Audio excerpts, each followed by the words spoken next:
Hello everyone, welcome to the Wombynhood Illuminated Podcast. I am your host, Ruth McGilligan, and I am joined today by the beautiful Claire O'Hagan. Hi, how is everyone? So we were like full on it in a conversation, and then I was like, do you know what? We would actually need to hit record. Yep. Have this conversation on camera because we are coming through the audio waves. So thank you so much for being here. Thank you so much for having me here. I actually am so scared, but I'm fine. It's weird being the other side, but I'm so excited for this, honestly. Well, look, we'll just see where the conversation takes us. And that's what we're here for, a conversation. As you know, my passion is healing. And the reason I really wanted you to come on and talk is a big part of healing. We can do the inner work and do the work around our mentality and our emotions, and we can connect in with our soul, all very important, of course. But there's this huge thing that we experience life through, which is called our body. And we need to do the work with it as well. Yeah. And as you know, I'm very passionate about working with the body somatically. But there's so much we have to do with just the body and tending to the body. Yeah. And I was like, Claire has to come on and talk about this. As a woman, I'm so inspired by and respect for what you do. So people are going, well, what is it that Claire does? So before I actually even talk about that, let's go back. Let's go back way back. Oh, way God. Okay. to the beginning of your journey with your own body. That is that's such a good question. Let me think back hard here. But I think when I was younger, I massively dabbled in like gymnastics and ballet and stuff like that.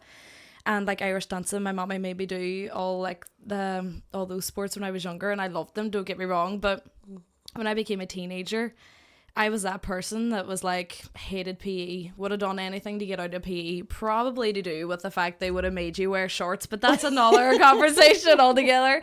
I just hated PE. I hated anything to do with like team sports, I think. I just didn't find them fun, didn't find the marathons or the running or the cross country and all that fun.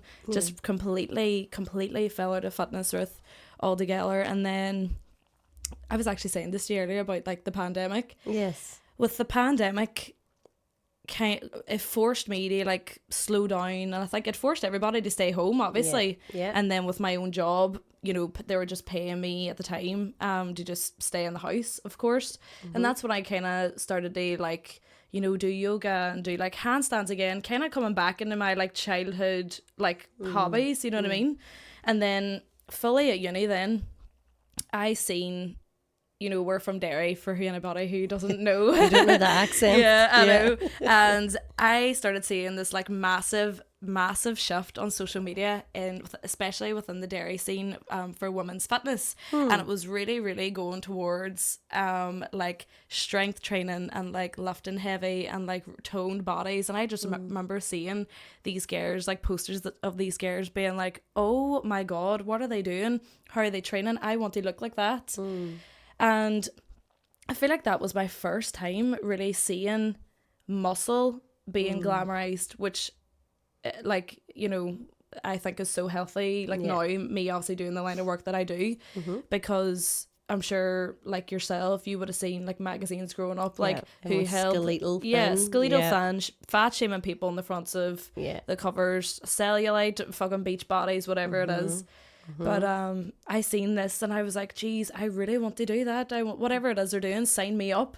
So I did. I signed up. What age were you then? I was 20. I think I was 20 at the time, 2019, because I was at uni. And what were you studying at uni? I was studying environmental planning. So random. I know, random, isn't it? So random. But like at school you were pushed to do like a STEM subject, you know what I mean? Yeah. And I was doing like technology and design, and like I loved it as well, to be fair. And I went and did a master's in it, but I really felt like I knew it wasn't going to be my job. I knew an office job, it didn't appeal to me at all, Ruth, not one bit.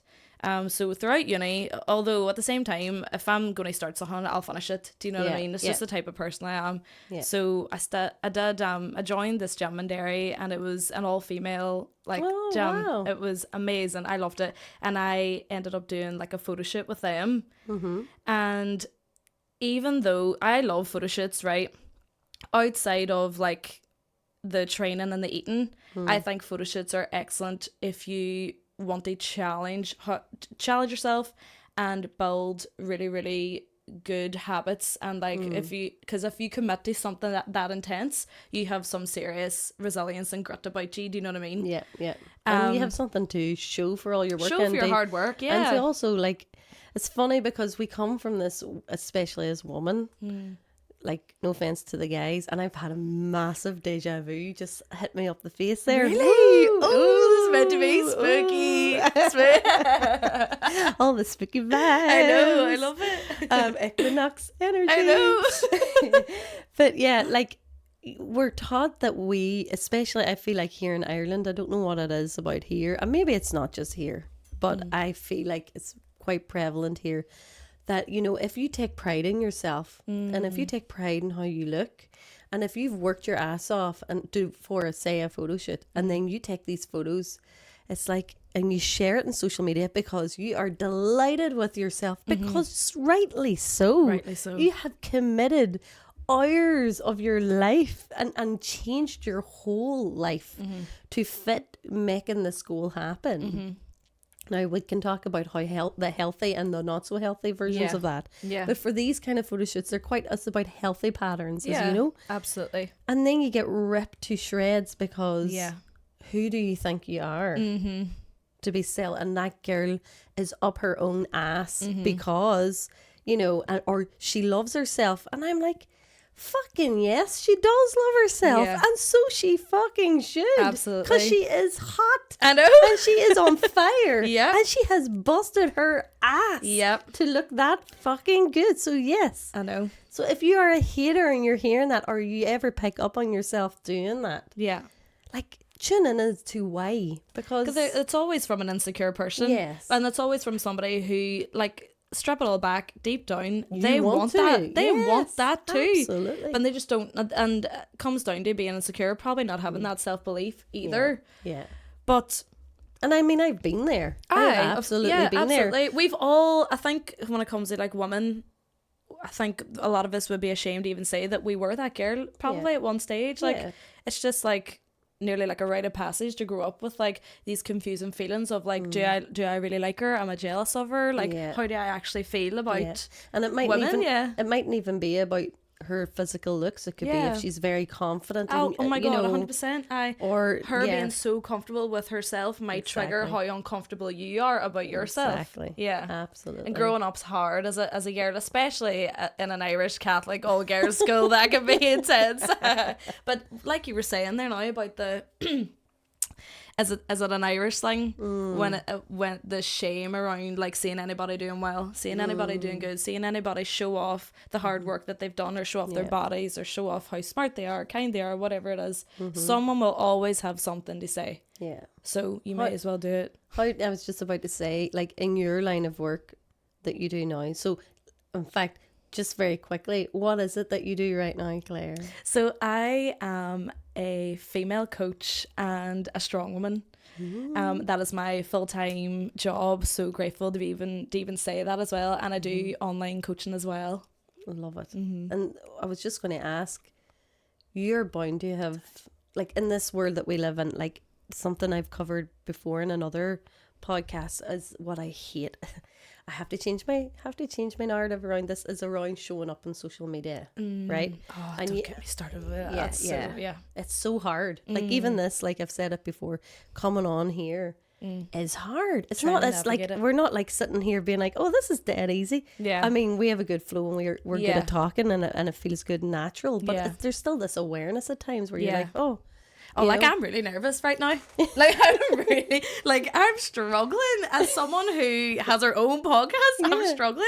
I know, it's just, it's exposure therapy. Just keep doing it and keep doing it until, like, I don't think the nerves will ever go, but it's just like, if you keep doing it, it'll just feel normal and natural someday, I suppose. And you show up a lot on social media, Yeah. and like I find it inspiring. I'm looking at you going, I need to do more like that. And Yes. just to be more, it's just like putting it all out on the table. But with that, and this is what I was feeding into, it does come with the haters. How do you 100%. deal with that?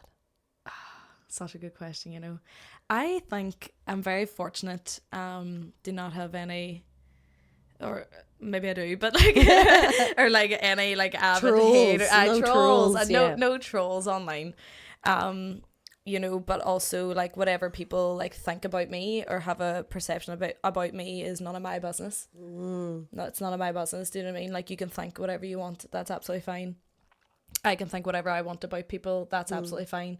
I feel like unless you're being outwardly rude and outwardly disrespectful, then of course do something about it then. But people will always have a perception of you, and you can't control that, because when you live your life in, I don't want to say the public eye as if I'm like famous, but like if you have a public life, your business requires Yeah. online. You coach online. Yeah. You have to show up to sell yeah, online. Yeah. So that requires you to be in the public sphere. Yeah. Absolutely. it can be like, I think at this stage it's natural enough, but of course there's times where I really don't want to post, Yeah. or I don't want to, but like at all, but I have that pressure to, you probably feel that sometimes as a yeah. business owner, you have that pressure to post, and as a human being, it's the most unnatural thing ever, even though social media has become like a normalized thing, Yeah. and something we've all grown up with, but it's also so unnatural to feel like you have to be forced to post something. So how I kind of navigate that in a way is I do take periods off, absolutely. Like when I was prepping for my last comp there, I completely, well, not completely, but more or less completely came off altogether, and I felt amazing for it. It's just a matter of priorities, where you're at in your life. Are you, if I want to go dark, I'll go dark. I'll not put the pressure on myself anymore like I once used to. Do you know what I mean? You're feeling into your feminine way of being a Yes. business owner. Yeah, Because yeah. I've talked to Jason about this plenty of times, and in my own journey with this work and showing up, like woman we have, which we're definitely going to be going into now anyway. Facts. Yeah. Stay tuned. The cyclical nature that we have of ebb and flow, and like, you know, you have your bleed, it's the winter, then you go into spring, pre-ovulation, ovulation, summer, then you come into autumn when you're coming out of ovulation, coming back towards your bleed again, which is winter. And so there's like in the spring, and especially the summer, you're like, I could post all day, Ruth, all day, it's as if I girl. popped out. Like the last few days, I was like, no, I literally think I started this 2 days ago. When was it? Equinox? Yesterday. The minute, I don't know what it was, the shift maybe, like that, or The when the spring sun, energy, yeah, and the the shift sunshine, came, you're yeah. like, I literally was like, I'm setting myself a challenge. I'm posting TikTok every day, and I've done that, and I have never done that ever. But I felt the winter. I really felt that winter. But I it's like I have a new lease of life. I feel more creative. I took my period today. It's almost as if there's like a massive release going on. I know. So I just feel really like I'm not afraid to like put myself out there again, so on social media again, because you have your like phases, but I'm and I'm like, sure when you're ready. prepping, that's a whole other. So the competition you were prepping for, what was that? That was the natural strongwoman nationals comp. What is a natural strong woman? So- There's people here who have absolutely no idea about Yeah. the whole arena of health that you're in. Yeah. So can you just tell me the difference between, like, it's powerlifting is different to strong? Am I right? Strongwoman, yeah. So can you tell us a wee bit about what those are and what the difference is? Absolutely. So me even saying the word natural is just because like I don't take any like steroids or anything enhanced to do this competition, because there are like two federations within strongwoman and strongman. You can do like the untested federations, which you can do whatever you want to do, and then there's natural comps, which is like inclusive for people who don't want to put anything into their bodies and compete. Is steroids legal? No.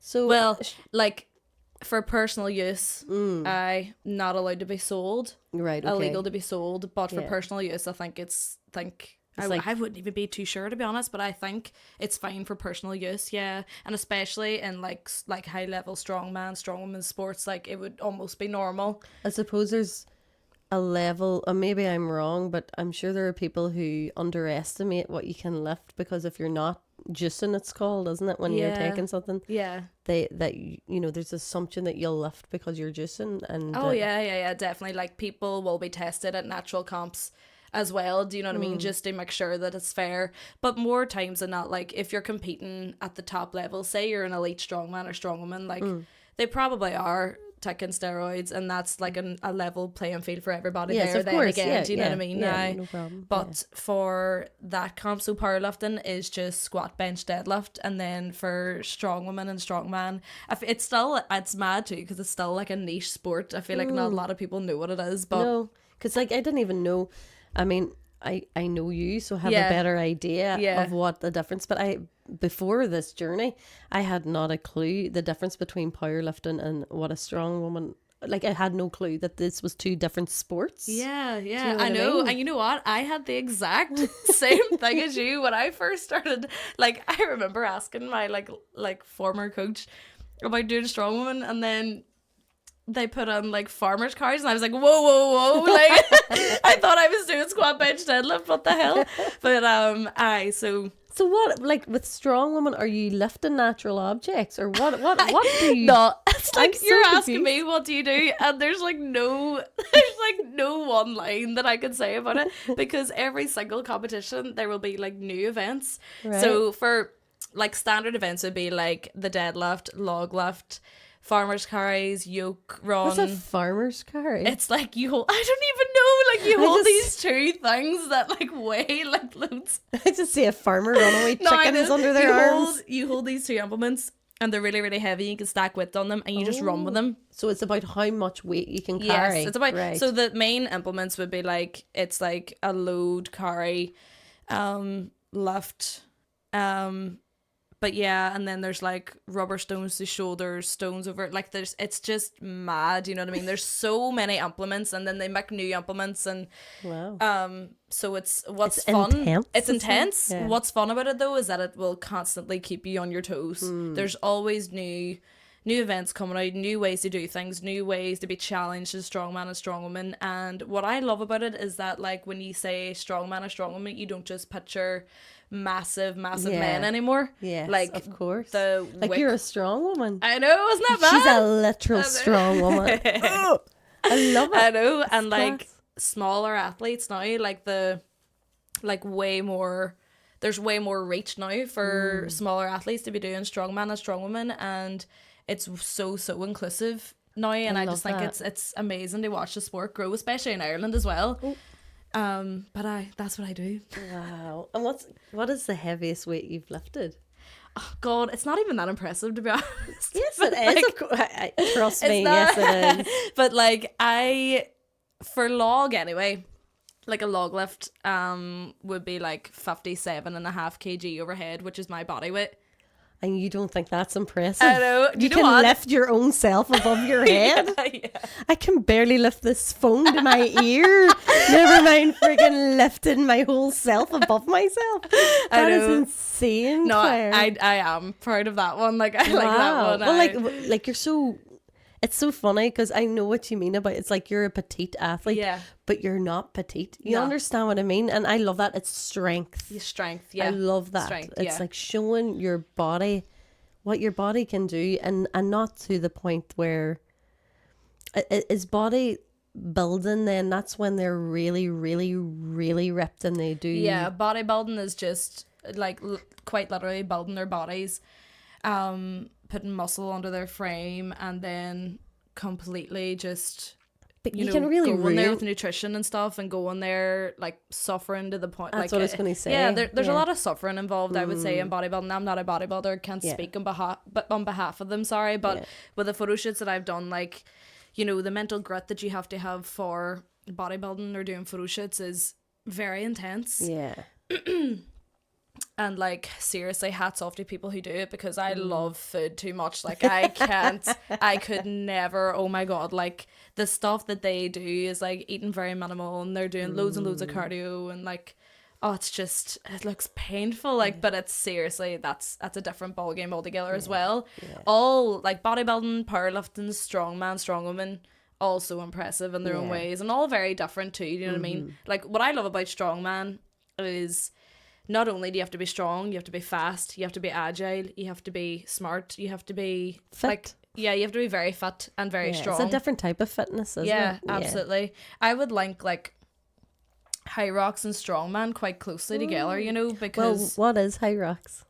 What even is high rocks, to be honest with you? It's like, it's just come out of the blue as well. But high rocks look so impressive. So it's basically just like different stations that you have to do a 1 km run in between each station. Like, so fit. This yeah, is what I mean. super it's cardio fit. as much as anything else. It's high rocks is completely cardio. That's right, it. okay. But There also they have to do like farmers carries with like kettlebells, and run with them as well. And then they have to do like sandbag events as well. And that's where I would relate the strongman events with high rocks in that way. So big levels of fitness in both high rocks and strongman. Yeah. You see, that's the kind of fitness that interests me, because I remember, like, we both know my nephew, shout out to Jacob.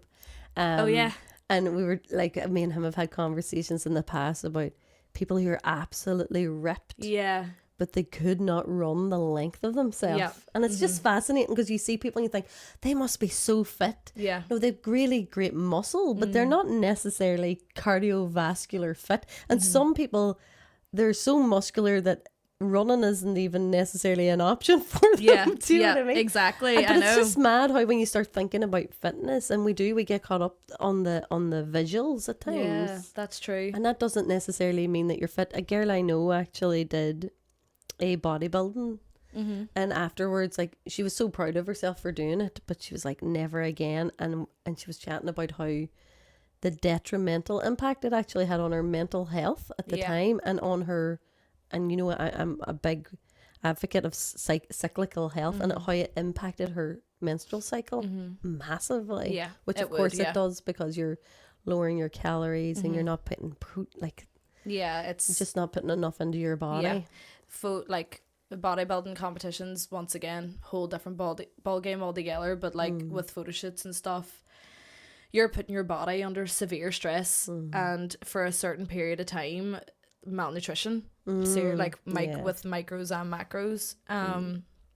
So the first thing to go normally is your reproductive system, because your body is trying to prioritize organ health and keeping your organs alive. Do you know what I mean? Firstly, but when stress is high, it will nearly always impact your menstrual cycle first. And I know for me anyway, my body's very sensitive to stress, whether that be emotional or physical. So that would have happened to me once, I think, when I did one photo shoot.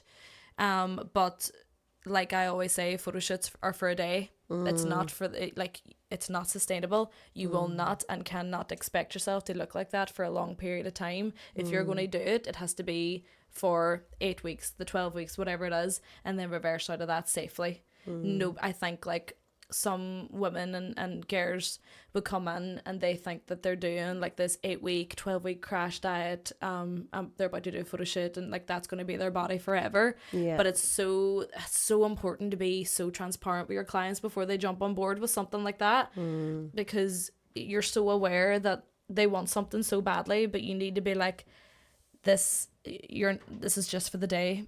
This is just for the day. Like, you can't do this forever, or you will suffer. Like, your body will suffer. I love that you said that. I've actually done boot camps and things myself, and it was never sustainable.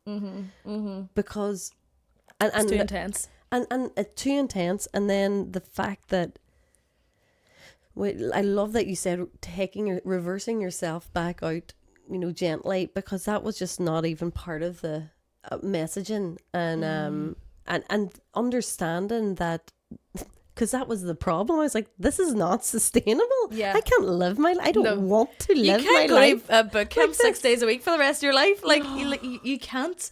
No. This is why I always, like, say for photo shoots or anything like that, I always say to my clients or girls coming on board, you have to stay with me after. Yes. Like, I'd highly, you have to stay. You can't just think, here's my body, happy days, I'm happy now, I'm leaving. Yeah. Like, there's so many complications with that after, especially if, like, the menstrual cycle has disappeared on them. Yeah. And then obviously more times than not as well, they end up gaining a lot more weight than what they even started with, because their body, the minute that their body has like normal food and more carbs, it's like, oh my god, their body's just so high. It just it holds on to everything. Yes. And yeah, essentially it's the mind too, because I know that I've chatted like many times with many people who've been on this journey with their physical health as well.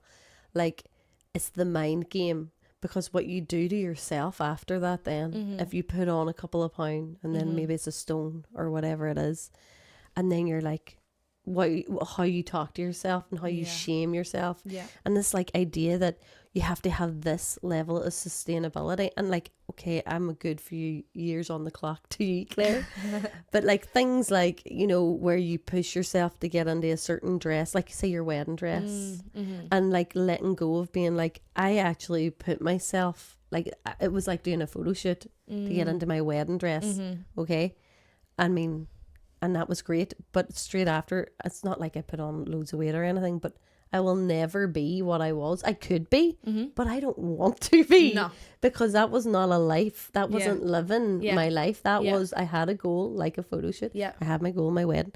But it's like understanding, because as a woman, we can get caught up in this cycle of like, oh, I'll hold on to that pair of jeans because, you know what I mean? To get back into them when I was that age or that size. And it's like finding you're healthy. And that's why I wanted to talk to you, Claire, because you're such an advocate of finding you're healthy. Yeah.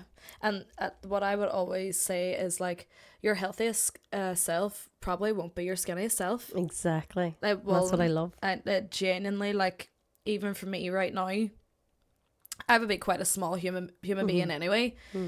But to do the sport that I do requires a lot of food. And even for me doing the job that I do, I still find that hard. So even like putting myself in my own client shoes or any other female shoes, like, could you imagine, you know, asking them to eat like 3,000 calories? They would just look at you like, are you insane? Are you insane? So being indoctrinated and just, you know, growing up where you're told to be smaller and smaller and smaller, like that still like has an effect on, absolutely, like it, somewhere down the line it'll like come up as like a trigger or whatever.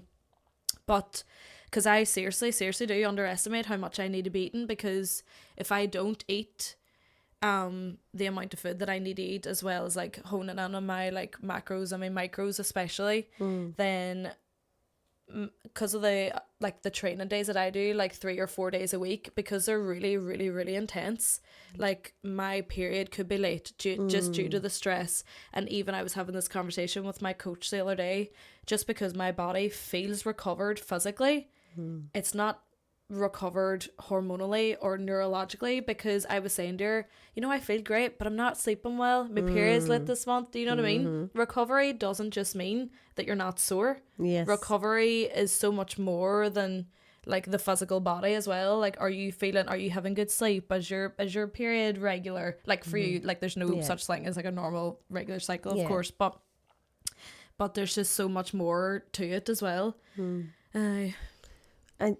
I think a big part too, just going off on a tangent here, but it's not really, like when you're talking about stress as well on the body, like you are your own business. Yeah. You're a business owner.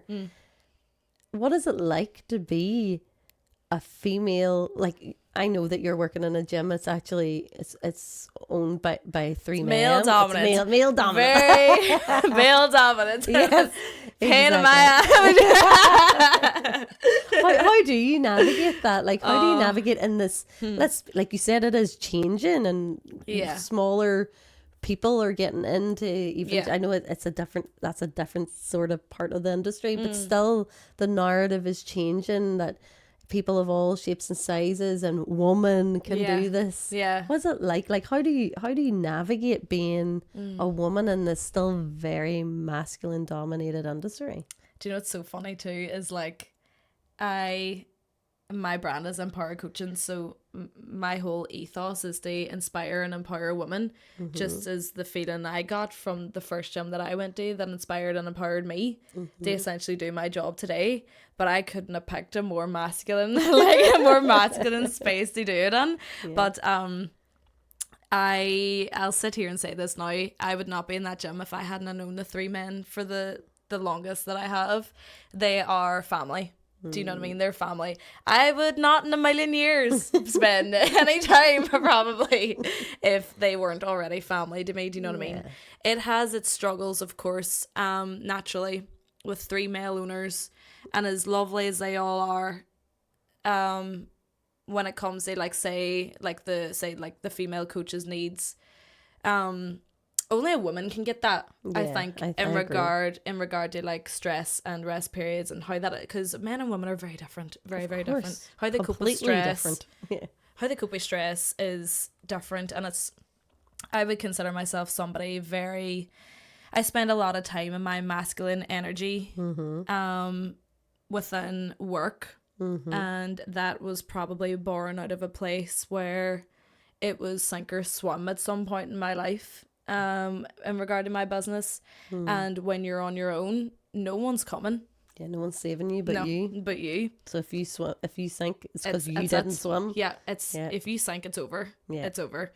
So my dream, I wasn't letting my dream be over. Absolutely not. And then I think, as grateful as I am for like that masculine energy, because that is the protector. It protected me, and it made me survive. I'm so grateful to be at a point in my life now where I am leaning into my like feminine energy a lot more, because I feel safe. I feel safe within myself. I feel safe within the gym that I work in. I feel safe with all the boys there. Like, it's great. It's a fantastic work environment. They're the most understanding and supportive. They're all fantastic. They're amazing.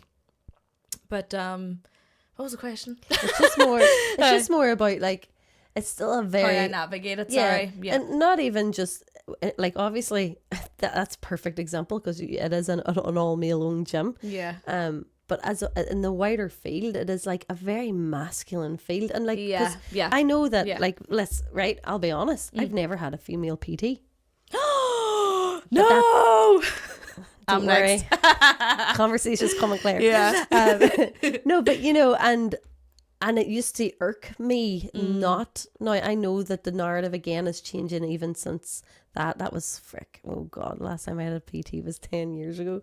But, you know, even then, there was no understanding for a woman's cycle. Yeah. None. I'm going to say something so probably offensive, but like maturing in the gym is realizing that you need a female coach as a woman. Yeah. Like, I agree. Sorry to the men out there. I'm sorry. But like, but it's unless they have a severe understanding, did courses in like the menstrual cycle and how stress affects and stuff like that there, then of course. And even how nutritionally it impacts your body, and the difference in how you have to bump up your calorie load for whenever you're training, when you're on your bleed. And what is... You burn more calories on your cycle. You do. Absolutely, of course you do. Oh my God, like, because your body temperature rises at that time, so naturally you're burning more calories, so you can afford to and should be eating more, probably carbs, absolutely. Yeah. But or fats and protein too, because they're more satiating for you. But honestly, like, you need to be fueling your body at that time. Yes, and understanding, because we talked about this before, and I think you even did a reel on it. About understanding the need for rest. Oh my God. Your bleed. You don't have to go to the gym. Like, I always crack up about the Always, that Always. Oh my God. Ads. Yes. Go to the gym in your white shorts. And they're doing all sorts of madness. I'm going to the gym on my period in my white shorts. And I'm not sore, and my skin's clear, my hair's done, and like, I have loads of energy. Yeah, this is exactly. like, it's like, who made this ad? What It was man, not what a woman. white male made this?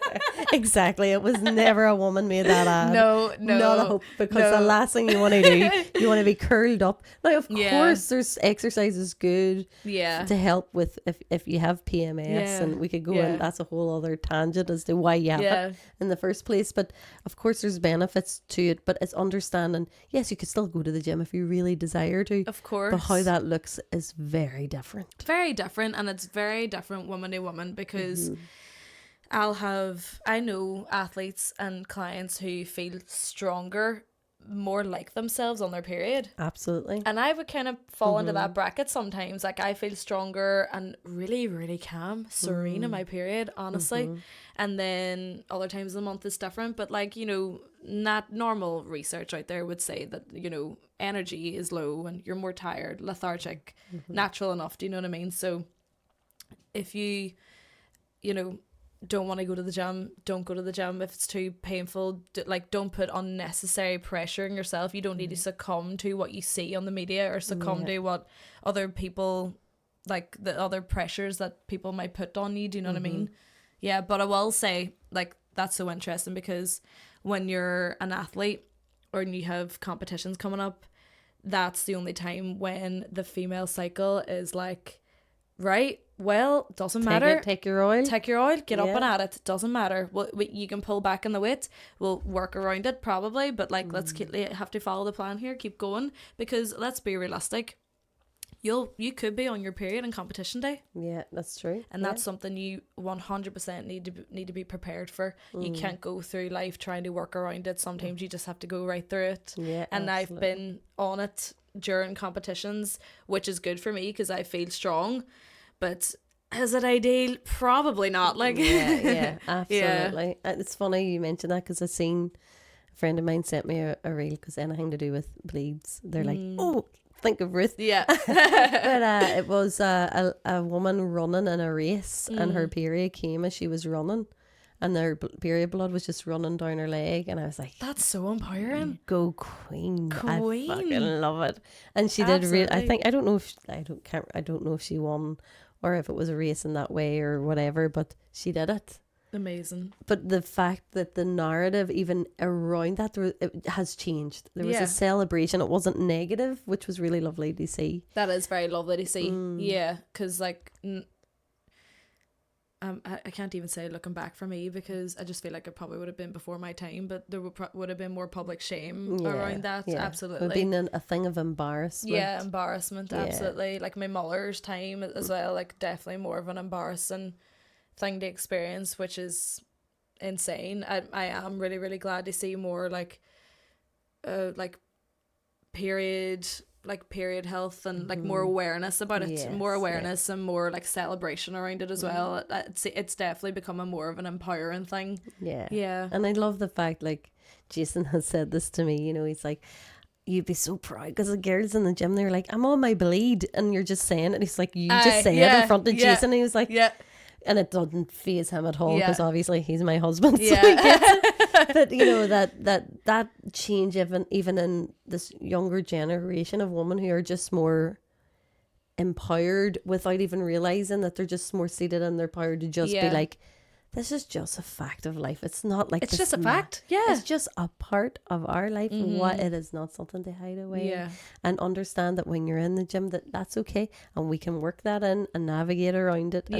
And like I know that like the men that you work with in the gym are very good at working with women around it, but it's lovely to see that narrative is changing. I mean, it's not there in every element, and like you say, if you're going to have a competition, you know, you have to suck it up, buttercup. Maybe there will be someday where that's not the case, and they'll be like, you know what, you come back, anybody that's on their cycle today, come back tomorrow, we'll do it tomorrow or the day after. No, but you know, like life, like you can plan as much as you want. Like I said to Jason, like I plan my business, I plan a lot of this around my cycle, because I know where the points of power are in my cycle and where I need the rest. And it's funny you should say that, because I'm the same. See, the first day of my bleed, I am like running around this house like a freaking demon, cleaning. And now, not every month. There are months that I've had a lot of stress, emotional or physical stress.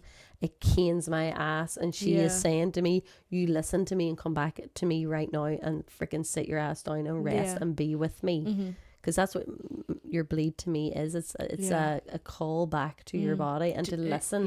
Do you feel really grounded when you're in your period? I do. It's my So do I. Me too. Oh, thank you. I love you. I love you so much. I love seeing you. Especially after the luteal phase, when it's just like all that I'm going to explode. Like I said, Jason, the only way I can describe it is it's like the elastic band is stretching and you're ready for the snap, but it doesn't come, and you're like, it's getting further back. And then the next thing your bleed comes, you're like, oh, you're like, everything's right in the world again. And it's the most intuitive part of your cycle too. Like I always say the littles that like you have zero bullshit ability. Like, you do not have the tolerance. It's a great time to have those conversations. That you are like when the thing annoys you in your summer of your cycle, you're like, it's okay. I don't mind. It's all right. Then you come into that and you're like, sorry, what did you say? Hold on a minute. It's great. It's great for those points where you're like, you know, the other times where you're shying away and you're like, I don't know if I want to have that conversation. You do face things a bit more head on, don't you? There's no fear, I think. No. And also when you're on your period, as well as there being no fear, I think you actually are more regulated to be able to not pop off and like go crazy. I think I don't know, maybe it's probably like a quiet confidence on your period too. It's just a release. Like, we're so blessed that we get to release all these toxins and everything that per man don't get that opportunity. Hence why they love the gym. You know what I mean? Because they don't get to release the cortisol and adrenaline that has been built in our very doing energy world. Whereas as women, we are literally releasing it. That's why you do have that. There is a massive relief there. And if you don't experience that, by the way, folks, if you're listening and you're like, I hate it, I would invite you to really sit with that and maybe journal around it, because a lot of like my journey with my bleed was not always like this. I've come to really honor and love in the work that I do, my cycle. But back in the day, it was a massive inconvenience. That's what it was. It was like, oh, for fuck's sake. Like, and looking and going, oh God, I'm meant to be wearing that outfit and going out. You know what I mean? I know, of course. And now I'm just like, I don't care. I love it. I love it. I don't know why, but I feel like I always felt too that I wasn't supposed to like it. You know what I mean? Yeah, absolutely. I felt like I was supposed to, but I don't know, whenever I'm on my bleed, I just really feel so relaxed or something. And I think it just comes with like, because you're on your period, maybe it's just me feeling like it's the only relevant excuse for me to rest. Like, absolutely, there could be an inner narrative there. Probably, when I'm on my period, I deserve to rest now. You absolutely do. Because any other time I would be like probably feelings of like guilt if I was resting. And you're so right. Like, it is an invitation to rest. It is, yeah. It is a legitimate invitation to rest. Exactly. And like, everybody, men included, should carve out that time. And I mean, if you are, like I always say about menstruating, men's cycle. Menstruating? Well, technically, yes. So men have they say we have a monthly cycle, and men have a 24-hour cycle. And yes, that is true to a point. But there has been a wider study to show that what we go through in potentially 28, anything up from or below or whatever, but say the average in inverted commas cycles 28 days to 30 days or whatever. Men have a 31-day cycle. Oh, but there is something that was mapped, and there was it's a 31-day cycle that they've marked that men have. But it makes sense. Very because cool. I did work with a group of men as a bit of research for myself for men's work, and it is absolutely true, because I got them to track their cycle. Now, they went by the moon, and then they worked out, depending on where they were at in the moon, where their day one was, simply by going they started to see, because we mapped it over 4 months, and they saw that they had this mad pattern of behaviours and feelings that just the same way we do. And I'm like, cool. there you go. Your day one is wherever that point is where you're feeling, you know, that like our day one is our bleed, where you're feeling like I need to rest and things were getting on top of them and whatever. And I'm like, look, and how empowering it was to take that group of men through that journey, and for them to actually see that. And for them to learn to actually go, oh, where am I at in my cycle in their own head? Because we are all cyclical beings. It doesn't matter if they don't bleed or not. They still are affected by the moon cycles like everything else on this planet is. Exactly. So it makes sense that there is a cycle there. It's just they don't bleed. They don't have that blessing. Sorry, guys. I know, sorry, guys. Sorry, you don't know what you're missing out on. It's great. But that's nice, though, because you're essentially giving them space to feel. Yeah. And giving them reasons to as well. Absolutely. Because men are so logical. They need, like, a reason now. Yeah. But, and then when you, as we both do, we all do, live in this quite patriarchal system and structure that of living, which is in the logical doing energy all the time. You, like you said, just to mirror your own words back to you, it's like, it's almost, you're giving yourself permission on your bleed to be like, well, no, actually I can rest. Because when you live in this world, it's so highly like loving and doing, and like yourself, Ruth, like being a business owner, because it is probably more of a masculine role. Absolutely. Doing it all. Yeah. And like, don't get me wrong, women can do it all, and we do it all the time, but it can definitely, when you like succumb to it all the time, like you said about men having have a 24-hour cycle in regard to like their energy levels, we just don't have that. No. So trying to operate off that can be like over like a long period of time can be damaging. It can be damaging to anybody. Oh yeah, though. for sure. And like, and this is the thing that in the work that I do with womanhood, we were not designed though to do it all. No. We were created to be in tribal community and to be in community and to be supported in everything that we do. Yeah. You know, I had a doula on the podcast a couple of episodes back, and me and her were talking about this, and like her take home phrase was, it takes a village. Yeah. You know, it takes a village to raise a child. It takes a village for all of us. Like, none of us are alone. No. And the world is created in such a way that you feel like you have to do it, and there's an egoic thing that we have to do all these things on our own, but we don't. Yeah. And it's remembering that, and we don't have to keep going and doing all the time. Yeah. We can give ourselves permission to rest on our bleed if that's the one time that you take it. Yeah. And it's a very like important time to take it. Exactly. And for men, it's finding your rest point. Find your rest point. You know, there's an invitation. If you're a male listener and you're like, you know, you might be thinking, I don't have a cycle of like of emotion. You absolutely do. I could put money on it now. Yeah. Map it. You know, go by the next full moon or the new moon and make that day one, and map it for the 29 days of the cycle of the moon, and do it for 2 or 3 months. And you open, I'm sure you're the same. If I open my diary at day 4 of my cycle, and I like 6 months later open it at day 4 or whatever day I just said, the same day of my cycle, it's like reading the absolute same thing. Yeah. The emotions are the same. They're the same. The energies are the same. Brings up the same things. Absolutely. That you don't tackle too. Yes. If you didn't tackle them, it brings up the same feelings or emotions or situations. You're having the same dreams at the you know what I mean? Just mad. In the autumn of your cycles, when the inner critic is at her highest, like your inner bitch, that your bitch witch, which she's great, she's there to serve you, but if you don't understand, we can actually be really hard on ourselves. Yeah. But she's the one that goes, hold up, you are due to bleed tomorrow. No, you said by this time last month, you said by this time you would do X, Y, and Z, and you haven't done it. It's great for that, but it's also, I mean, if you know to manage it in a healthy way, like, yeah. But anyway, we've talked a lot about the bleed. I just wanted to ask you about your journey with your faith, though, because I know that a part of you getting into this work with your own body too has been tied to your own mental health, and that has been tied to your faith. Can we talk a wee bit about that? Yeah.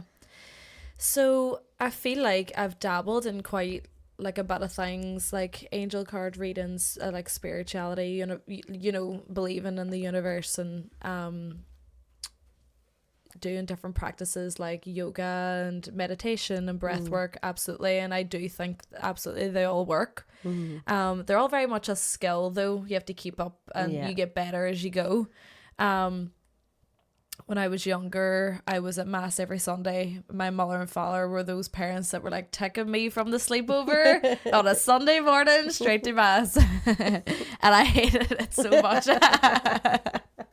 But I feel like recently I have come back to Catholicism in a faith way, and going to mass again. It kind of just started with, right, I'll just go sit in chapel and, you know, just sit there in silence, which I found very peaceful with someone with a very busy mind and a very busy schedule. When you're in, like, I feel like when you're in any place of worship, you are forced to sit there in silence. And with it being so, like, the infrastructure is so grand and very beautiful. Just beautiful, and it's just so serene. And then it's you know, went on to, right, okay, I could probably go to like 8 o'clock mass, and then I went to 8 o'clock mass, and then just kind of, you know, praying and starting to pray again, and it all brought me like lots and lots of peace. And it just kind of reminded me of like my granny and granddad and like growing up, and like my faith, getting back into my faith again just makes me feel closer to my family. Do you know what I mean? Absolutely. The people in my life. And then my mother is like going through her own journey of like being really into, you know, what's happening with Sister Claire, and she really, really believes in her, and she's like prevalent in our house, and she prays to her, and she goes to Sister Claire groups, and she's went to, I think it was Madrid. Wow. For like one of her first stages to become like a saint and stuff. Can I just stop for one moment to explain about Sister Claire? Yes, of course. So for those of you that are listening that aren't from Derry, because it's very localized actually. So Sister Claire was Sister Claire Crockett, and they're actually moving towards trying to get her to become a saint, aren't they? So she's a girl that was from Derry. I actually knew her and was with her on her journey. I know. And to her faith, I know. So yeah, Sister Claire, since her passing, has been in her soul, in the cosmos, in the divine, has been so healing for so many people, local people, you know. It's beautiful to see. Yeah, it is beautiful to see. And I feel like Derry it's a trauma city, you know, with the troubles and stuff. So I think it's just nice to see the people of the city believe in something higher and you know, bigger than themselves too. And it's just, you know, just seeing any sort of, you know, positive light shed in the city is like really, really good. Really good. Yeah. I find it interesting that your journey has brought you to Claire, because one of Claire's famous sayings is "It's all or nothing." All or nothing. I know, and that's actually funny. Yeah, and you know, in your work, it's like it's all or nothing. Do you know what I have recently started saying too? Is like do or die. I know that's kind of the same thing. It's kind of the same thing. Yeah. And like that's very much the way I am. Like, if I'm going to do something, it has to be with 100% effort.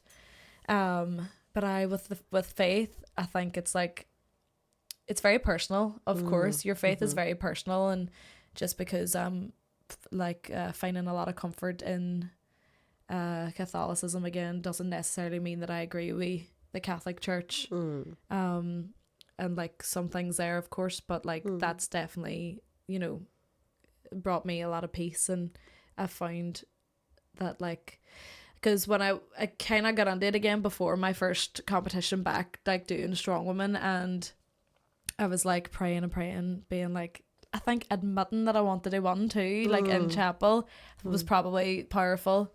And then I asked for what I wanted, and I got it. Yeah. And it's just like, oh, this works. Okay then. The believe in the faith element is so important. Like, it helped me believe in myself too, you know. I think it's just a reflection of you, isn't it? If you put it out there, it comes back. Yeah, exactly. It's just what the divine does. It's the law of attraction is another way of calling it that. But absolutely. Yeah. Like, but like faith is going on this journey of of working in the way that you do, in the environment that you do, as a woman and as a strong woman, like, it requires a lot of faith. Yeah, it does. And there's inner resilience and there's inner faith in you, but there is this, like, knowing that something can work through you. Yeah.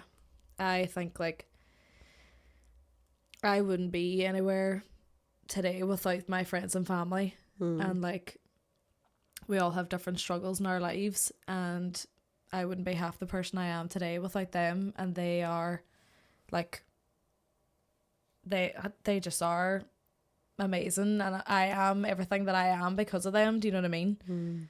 But I forget the question now because I got emotional. It's okay. What did you say again? Jason, just can cut this out, guys.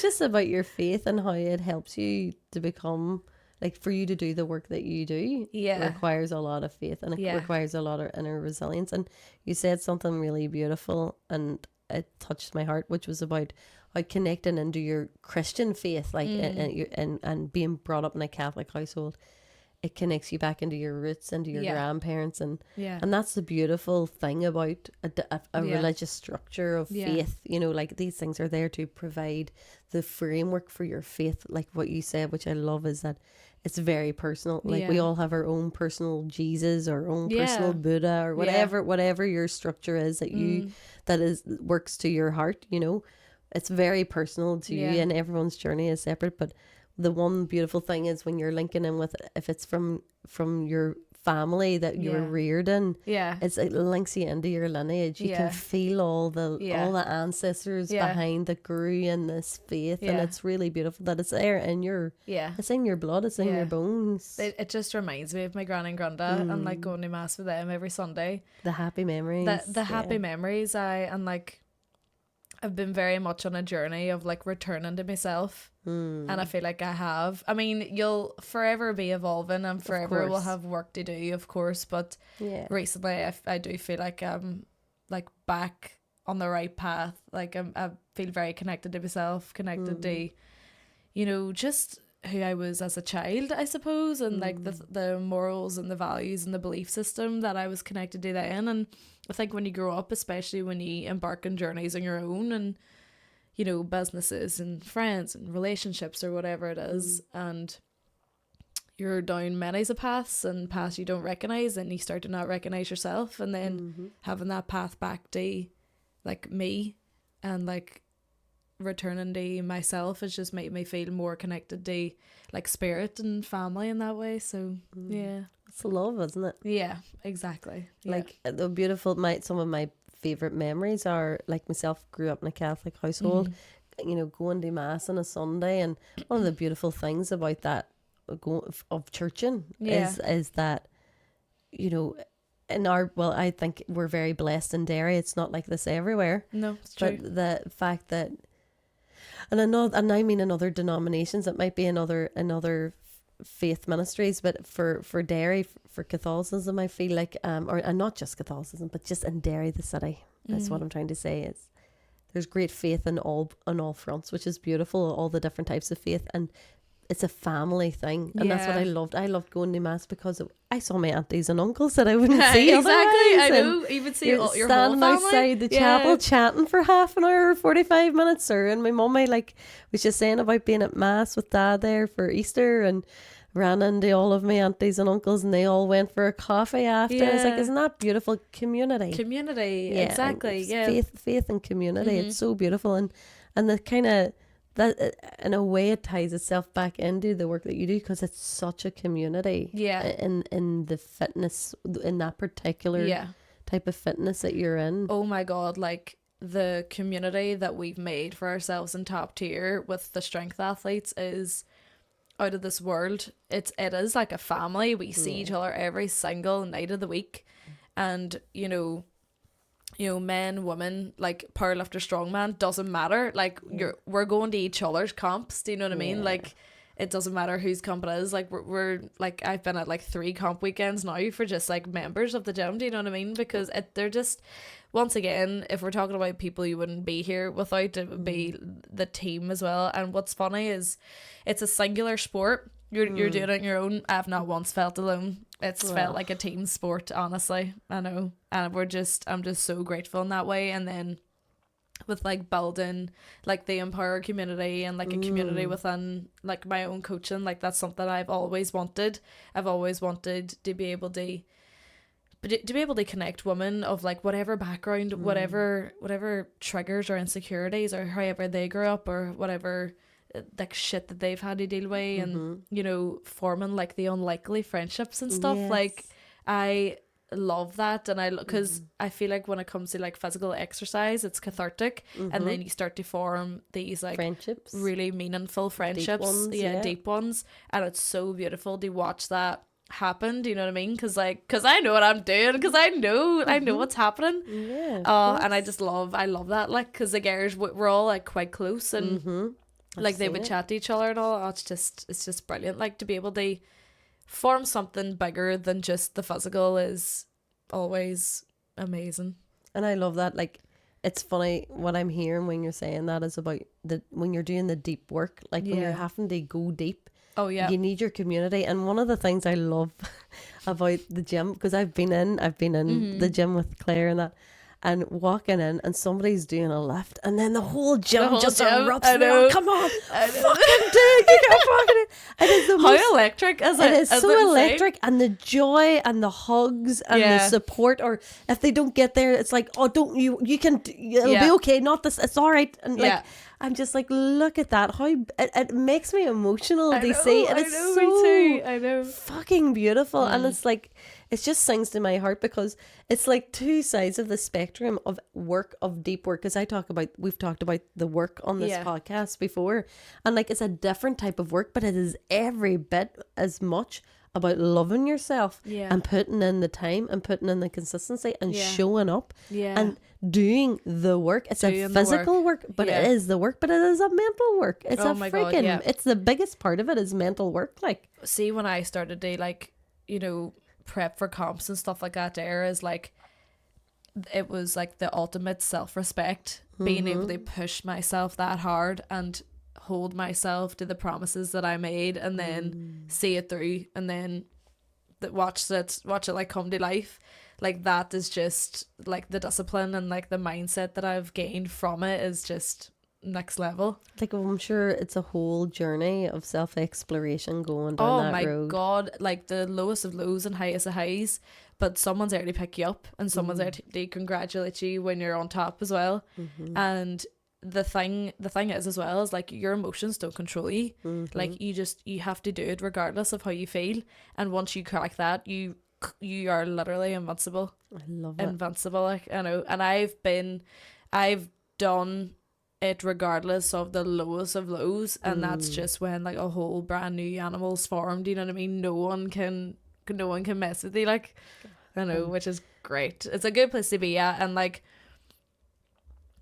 I think that's why being like alone is important for a short period of time, possibly, to get to know yourself, to get to know the deep dark shit without the pressure of having to show up for other people. Do you know what I mean? Absolutely. It's like the journey of like, so my community that I've helped to build is womanhood, right? And we have men and womanhood as well, but it's womanhood, okay? And the work that people do in that container of womanhood is deep fucking hard ass work of showing up. They're going into the depths of the darkness. Not all the time, but it's always a choice, of course, too.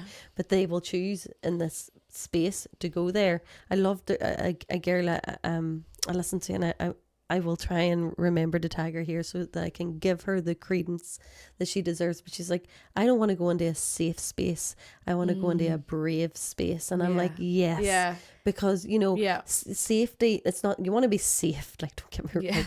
But it's like safety almost like is like a mollycoddling. You know, gotta keep you safe. No, we want to actually. No, like, you want to be challenged. You want to be challenged. And this is what I always say in circle. I always say in retreats and that. I'm like, even in my one-to-one work, I'm like, just be prepared. I am here as the mirror, and I am here as the very gentle but direct challenge. I'm here. I'm going to invite you to step into the challenge, into the feeling, and to go there because that's the work. That Yeah. is the self-love. That's the piece Yeah. that's required. Yeah. And you do that very much on your own, like you say, but you have this great framework of community support. And it's so funny because here and what you're saying is exactly the same. It's the same thing we need. Yeah, it's the same, just different formats. Like, because you're like you say, like your body is a temple. The minute you start moving your body like that, because they always say that like you store a lot of tension in your hips. Of course. So when it comes to like when people start moving, like I've literally had clients that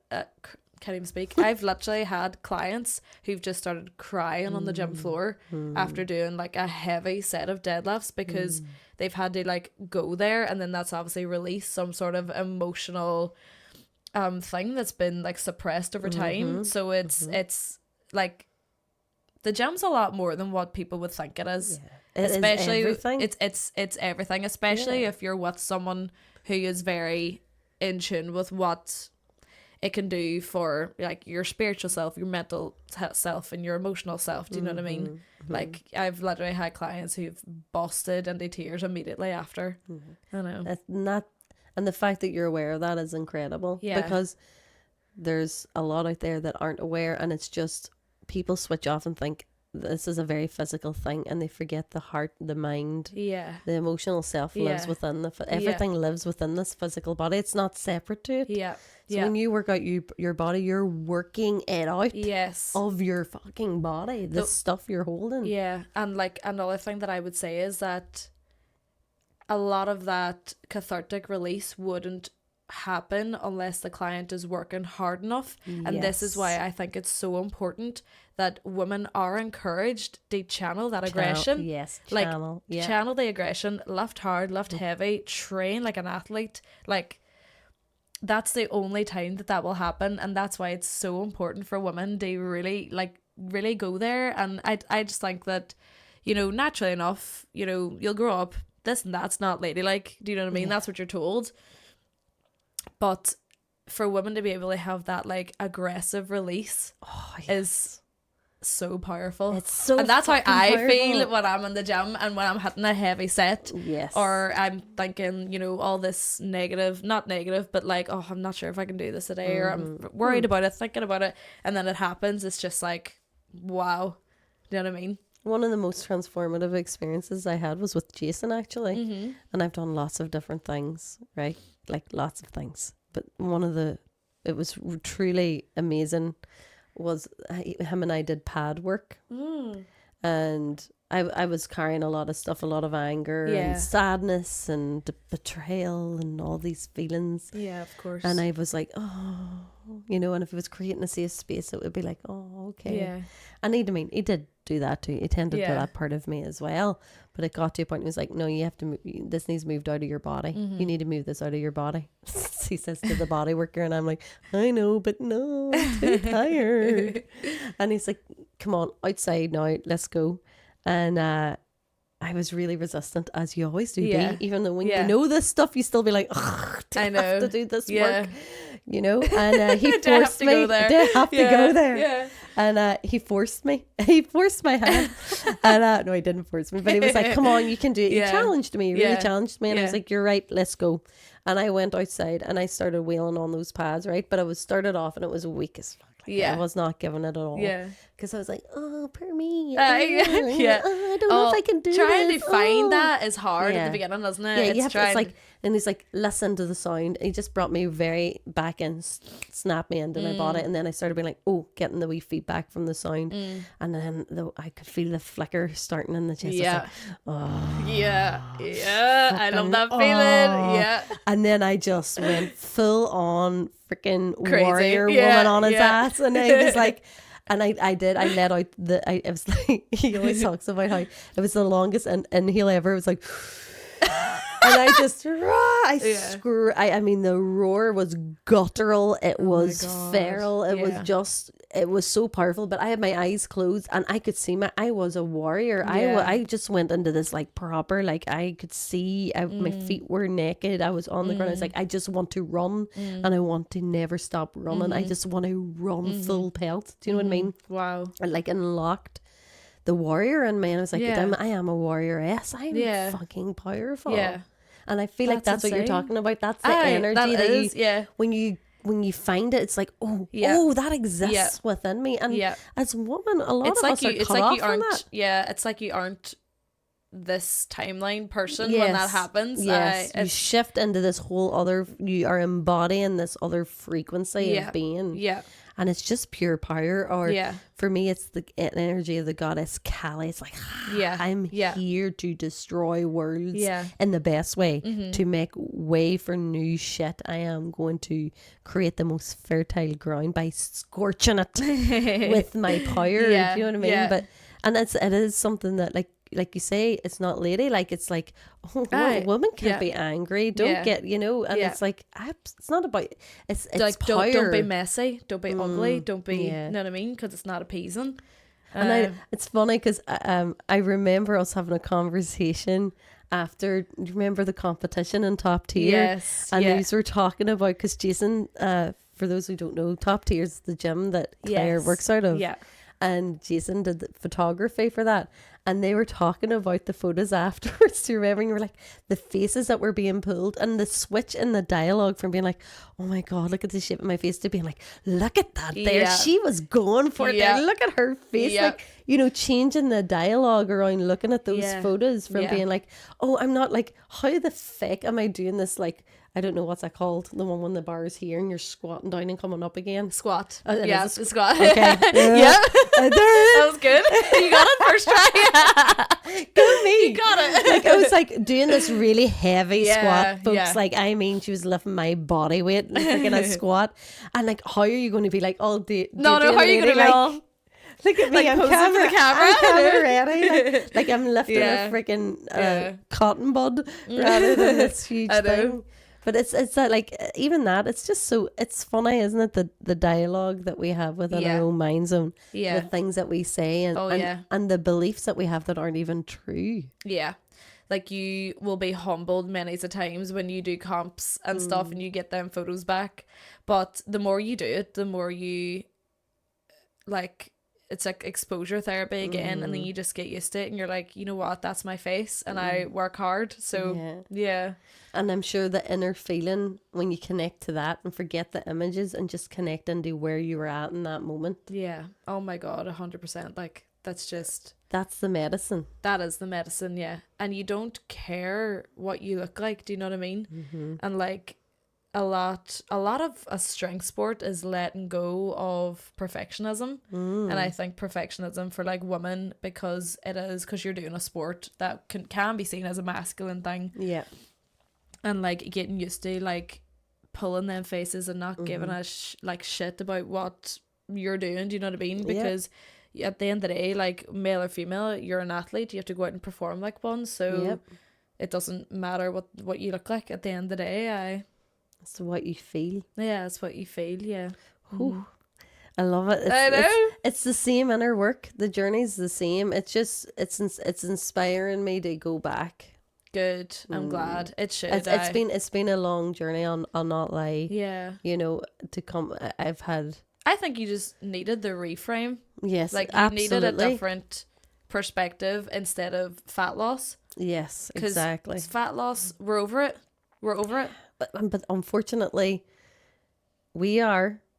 But unfortunately, a lot of the world is not. Funny. I was in the company of a family member today, a female family member, not my immediate family, like an aunt, and that was literally, we were walking around the Tesco, and it was about, and I can't eat that, and I can't, and it was all about fat loss, and I was just like, I'm so over the fat fucking shit. Like, I love my body, right? My body, folks, right now, she's curvy. She's gorgeous. She is stunning and beautiful and carries a lot of life. Absolutely. But she is calling to me to take care of her in that I'm getting older. And there's a great line, again, Jason's getting lots of mentions tonight, but he actually said it. Shout out Jason. He actually, it's not his saying, but he's the one that says it to me, and I'm going to get it wrong now, but it's not that you get old. You get old from stop and moving, essentially. It's like, it's not that you you don't get old and stop moving. You get old because you stop moving. Exactly. Yeah. Yeah, exactly. And it's that kind of like, I'm feeling it. I'm like, I need to move my body. Yeah. And even you just thinking, you know, you're doing it for your future self. Exactly. Being able to be agile, more flexible, being able to, you know, move up and down the stairs when you're older. Like, Yep. that's all. I would love for, you know, fitness to just kind of be all about functionality. Absolutely. Do you know what I mean? What yes. what your body can do rather than how it looks. Do you know what I mean? Because the one thing I always say is like, obviously this is just where I'm at now. I thought differently when I was younger with less experience and stuff like that. But where I'm at now, it's just like, you know, if you put performance training at the forefront, then aesthetics will always come. Yeah. They'll always come regardless. Yeah. So you may as well take the pressure off yourself and just watch the journey unfold. Because if you watch that journey every millisecond, you would torture yourself. And being obsessed with the destination, because you'll never get there. Yes. You'll never get there. You'll never be happy. You'll never be like super happy. So you may as well like fall in love with the entire journey of it where all. you are right now, because Where that's you are only right you can now. only be here Exactly. right now. Fall in love right now and want self-improvement. Absolutely. But loving yourself. Yeah, take loving better yourself. care of yourself. Yeah. I love that what you said about functionality, because that is something that is really important to me as well, because Jason and I were talking about doing our stretching and all the rest, because like in is it in China, it's somewhere in Asia, where like, I mean, they eat off the ground, and it's like, look at the subtle the movement they have and the flexibility in their hips and all the rest, or they plant everything low down so that you do have to stoop, and like they like in these certain areas, you know, what do you call them, the green band areas, you know, the places where the most healthiest parts are, maybe it's red, apologies folks, you know, the most healthiest parts in the world basically, and they're like, why is this place where people live longer and they're super healthy? And like one of the areas was in Asia, and it was because of how they actually physically live their lives, and it was functionality. It was about they're far more flexible and supple and have better physical fitness because they're walking up and down a mountain every day, and they're to live their life, and they eat on the floor, so they're getting up and down off the floor for every single meal. And like, to me, it's like, that's what I want. I want to be healthy, functional health. Exactly. And you know what too, like, speaking from my own experience, every time I like look in the mirror, I'm happy regardless because of what I can do. Yes. Do you know what I mean? Yes. And I will have phases where I'm a bit chubbier or a bit skinnier, but I don't like, for example, like my coach has a question in my check-in every week, and it's, what was your body image and self-talk like this week? And every week. I love that. Isn't that good? I know. That's a fantastic It's check-in for your coach to have. Fantastic. Because it makes you think. But for me, where I'm at in my journey, I literally view my body as a machine. Like, I don't view it as something to be picked apart or something to have an opinion on. I view it as something that allows me to get up every day to do what I do. And it's your temple. Yeah, it's my temple. I'm proud of it no matter what. No matter what way it looks. I am so beyond happy with my body. And that is like, I feel like I love being able to say that, you know. So and I could literally cry saying that, because I'm so aware that that's not the case for a lot of women as well. Yeah. But I would love that for a lot of women. I would love it. I hope there's somebody out there who kind of feels the same as I do when it comes to, you know, training for performance and just being happy regardless.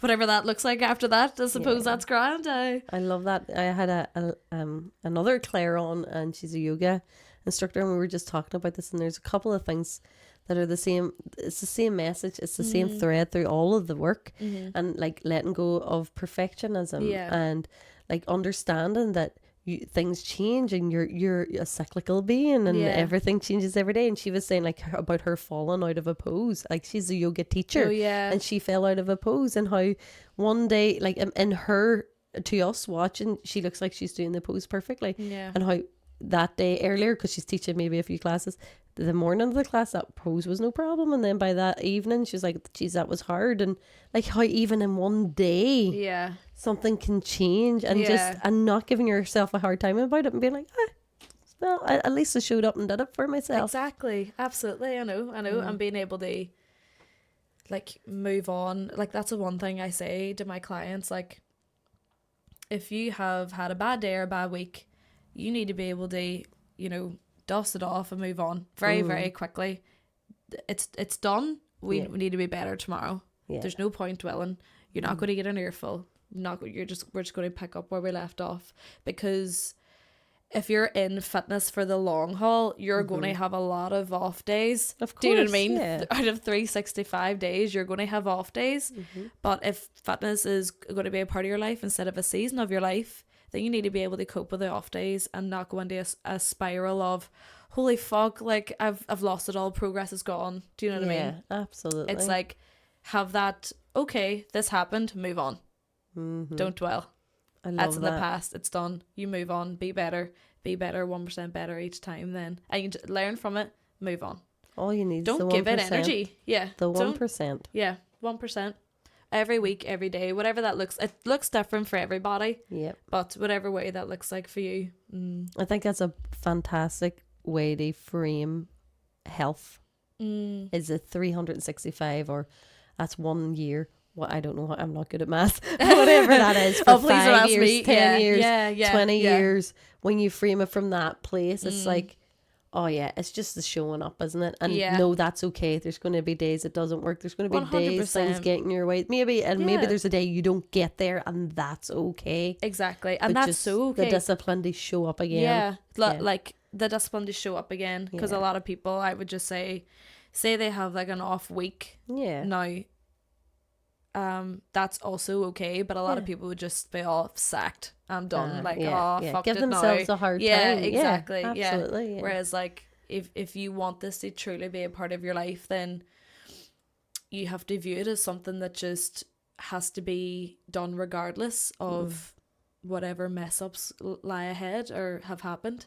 And it's true for all of life, isn't it? And every area of your life is I feel like a fitness journey, you'll be constantly challenged on your own belief system and how you view yourself. And, you know, a lot of people kind of be shocked at how actually lazy they are. Like, like some people would, because when you hire a coach, like you say, it's like a mirror. Like, they're coming to you with these excuses and they can hear themselves and they're like, oh my God, like I need to be better. Because with one thing we coaching, it's like, you know, with chickens, you know, they say XYZ, and then obviously it depends what kind of coach you are or what type of coach that they need that week. You just be like, that wasn't good enough, and then they're literally shown in their face like, oh my God, it wasn't good enough. You're so right. So right. So right.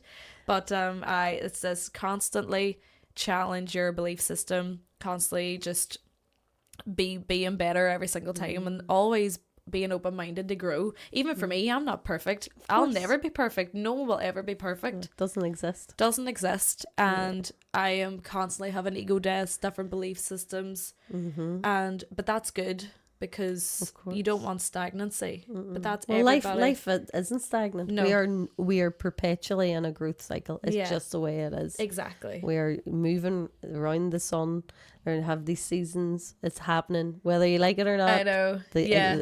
There's birth and death every single year. It's part of life. Yeah, you know? It's part of life. Yeah. And I love that, and I love the 1%. I remember a coach saying, a life coach saying, again, apologies, it might be Tony Robbins, not sure, about how the story of a tractor, this farmer driving into the centre of a field where he had a shed, to feed the cattle. And he would come in and he drove this path every day from the same place, and he the same turn and the corner into the field. And he did it so much that there was a path well worn into the shed, to the point then that he could come to open the gate and take his hands off the wheel, because it was such a deep groove. And he then said that he decided to hold on. He just changed the steering wheel 1%, moved it 1%, and he just held on to it. And of course he ended up in a completely different destination. Yeah. And it's like, no matter how well the grooves are there of the same patterns and routines and belief systems, and you realize you're really lazy and you do these same things and you don't treat yourself well and you're not loving yourself, you're not showing up for yourself. Doesn't matter how deep the grooves are of those patterns that we've developed. Yeah. All it takes is 1%. We don't need to do this full, like, you know, no, like you don't New need to go Year's full Day, pelt. let's go. Oh my God, the New Year's dares. I know. We were all there. Calm your ham, guys. I know. You're in the middle of winter. Chill your bones. I know. Oh my God, the New Year's resolutions, as much as they mean so well, do you know what I mean? Course. But when it comes to like fitness and training, start changing things slowly, because if you go full pelt, you'll burn out and then wind up right back where you were. Exactly. Whereas if I always say this, if you actually want to change your life rather than just 12 weeks of it, then you just, it's, you know, constantly working yourself about waking up every day and choosing to be better, like choosing that 1%. Yes. Instead of, because like the thing is about like a 12-week thing or like a season of fitness is like what carries you through that is motivation, and motivation doesn't last. Discipline lasts. I love that. There's the line takeaway there. That's the opening there of you this go, podcast. Folks. Motivation doesn't last. Discipline does. And I remember another quote about discipline, that, you know, people feel like discipline constricts you, but discipline and routine and discipline frees you. Yeah. Oh my God, it frees you. It frees you. Like, even for me right now with tidying up my nutrition and being extra particular with my supplementation just for my own like neurological and hormonal health, like waking up every day and doing the same thing of like taking the supplements, I'm choosing self-love. Yes. Do you know what I mean? So discipline for the right things is you loving yourself harder. Absolutely. Love that. Take your supplements. Take them. Love yourself. Lion's mane. Ashwagandha. Love yourself. Love yourself. And this is the thing. Like, it is, I say this over and over. I'm sorry if you've heard me say this a million times, but it is the hardest fucking thing to do. It's the hardest job in the whole world.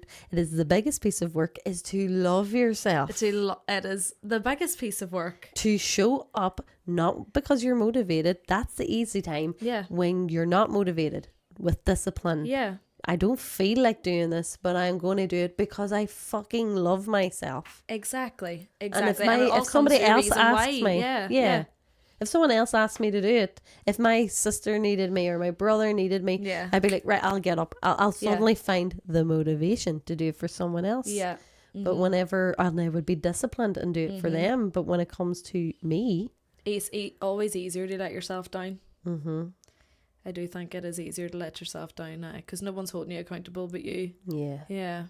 And that is the work. I love it. Thank you so much, Claire. This has been a real journey. It has been a real journey. Oh my God. And I love, one of my key takeaways for this two things is that, you know, it's choosing whether your health and fitness is for a season or for your whole life. Yeah. And choosing to change your mindset around that. I just think that's, for me personally, that's been a beautiful message that I'm going to take with me. I'm so glad. Yeah, that's medicine for me, definitely, to go, yes. Fantastic. Let's remember that this is a long haul thing. Long haul. Yeah. And it's literally for you to just make yourself feel good. Yeah. That's all it is, to make yourself feel good and find enjoyment in it. Exactly. Like, don't do whatever type of fitness it is or training.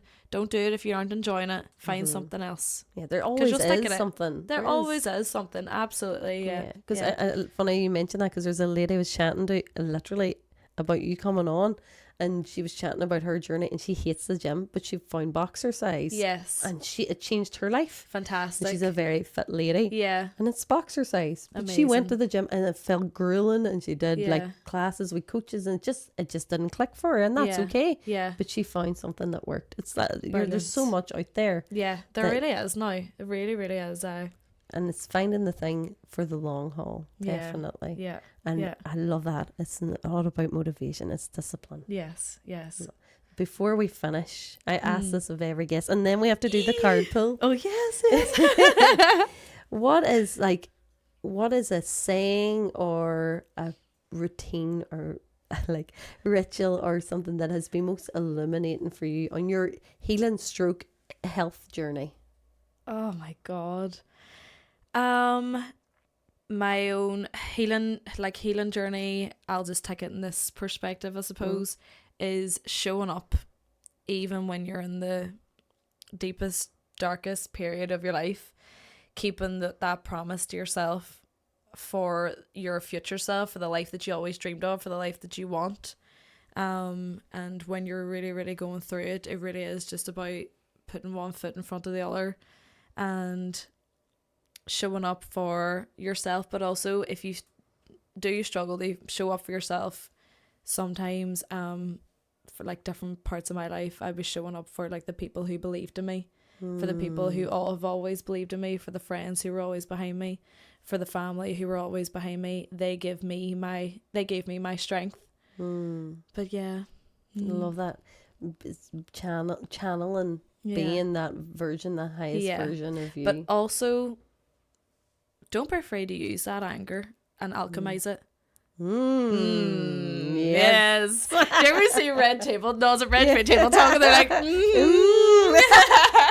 yeah, alchemize the pain. Yes, absolutely. Because you can turn that into something powerful. Yeah. And especially as like women, you're so powerful.